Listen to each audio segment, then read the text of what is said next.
அழகான சின்ன தேவதை அவள் தானே எங்கள் புன்னகை. நாள்தோறும் இங்கு பண்டிகை, நம் வானில் வான வேடிக்கை. இது போல சொந்தம் தந்ததா இறைவாவா நன்றி சொல்கிறோம். உனக்கேதும் சோகம் தோன்றினா இங்கே வா இன்பம் தருகிறோம். சரவெடி போல் சேர்ந்து நாம் சிரிக்கலாம்,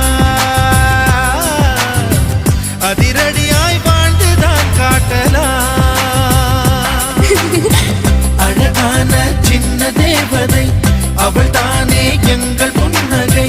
நாள்தோறும் இங்கு பண்டிகை, நம் வானில் வான வேடிக்கை. இது போல சொந்தம்